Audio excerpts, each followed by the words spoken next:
Hi, this video is going to be all about the idea of taking a digital detox. An increasing number of us are feeling overwhelmed with all the social media and news and all that kind of thing, so we're just going to take a look at the whys and the benefits and how we can go about it. Okay, let's go. With all our digital devices and constant connectivity, we're inundated with information every day. Email, messages, meetings on Zoom or Teams, social media notifications and scary news about the end of the world. We haven't evolved to deal with this amount of information, and that's why taking a break from it all is increasingly popular. Here's my 3 tips for overcoming the overwhelm in the form of a digital detox and a challenge at the end. 1. Actively deactivate. Have you ever picked up your phone and not known why? Or when you didn't even want to? Have you ever felt a surge of panic when the phone's not where you expected it to be? Me too. Smartphones are the greatest source of all the information that's flooding into our lives every day, and we're addicted to them without realising. With all this external input, our own thoughts barely get a chance to surface. In his book Digital Minimalism, Cal Newport describes this as solitude deprivation, a state in which you spend close to zero time alone with your own thoughts and free from input from other minds. The solution's easy: stop looking at the phone. But because of our addiction to smartphones, this is easier said than done. But how often do you pick up your phone and do nothing of any value? Just losing time to social media, online shopping for things you can't afford, or constant doom scrolling. We need to make a conscious effort to take a break. For example, I've started leaving my phone at home and walking the dog. Now, instead of glancing at my phone just because it's in my pocket, my mind has a chance to wander. I can look at the sky or the birds, think about what's happening in life and what I'll be doing for the rest of the day. I also leave my phone in the kitchen when I go to bed. The next morning, I check my reminders list for the day, but I don't look at any messages, social media or news. If something really important's happened, I'm going to learn about it somehow. Avoiding other people's thoughts for the first hour of the day can have a significant positive impact, helping us to feel calm, reflect on our own thoughts and feelings, and boost creativity. This brings me to point 2, Jottings. These days, if we have an idea or need to remember something, we automatically reach for the phone. This is quick and convenient and feels somehow safer because the note's probably in the cloud somewhere.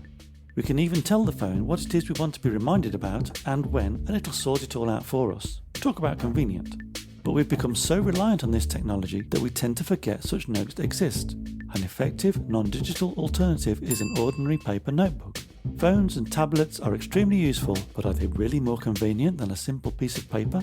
A paper notebook will not distract you with notifications or messages. You won't get frustrated when it auto-corrects incorrectly. And there's a distinct sense of calm when writing in a paper notebook that an electronic device is simply unable to offer. If you're not convinced, get yourself a cheap notebook, one that fits in your pocket, and a pen or pencil. Then the next time you want to remember something or have an idea, use the notebook instead of the phone. Actually forming the letters of the words with your hand rather than rubbing your finger across a piece of glass will embed the idea into your mind. I bet you won't even forget what you've written. 3. Pulp Faction. In recent years, most of my reading was on my Kindle or iPad. Ebooks are really convenient.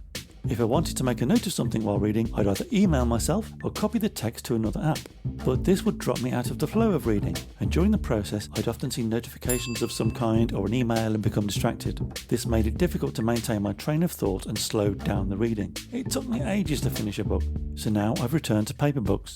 The perfect example of something that does one thing well. Paper books have been educating and entertaining people for hundreds of years, so they must do something right. Now, I read with a highlighter pen to hand. If I want to make a note, I'll quickly highlight the text and continue reading. Then when I finish the book, I'll revisit the bits I've highlighted. If you don't want to permanently mark your books, just underline the text lightly in pencil and you can rub this out later. So now for the challenge. Try disconnecting for half an hour tomorrow. Put your phone in a drawer somewhere and go and do something else. Prepare and eat a meal. Talk to someone. Even just watch TV. Anything that doesn't involve the internet. The point is to separate yourself from that phone. Notice how often you think about reaching for the phone during this time and the difference it makes that you can't. I'll bet the positives outweigh the negatives, and I'll also bet you'll be surprised by how often you want to reach for the phone. Gradually increase the amount of time you spend away from your phone each day and you'll regain that time for doing more worthwhile, satisfying things. So that was the digital detox. I hope you enjoyed it. If you did, check out my other videos, and if there's anything else you'd like to see me cover, just let me know in the comments. Bye for now.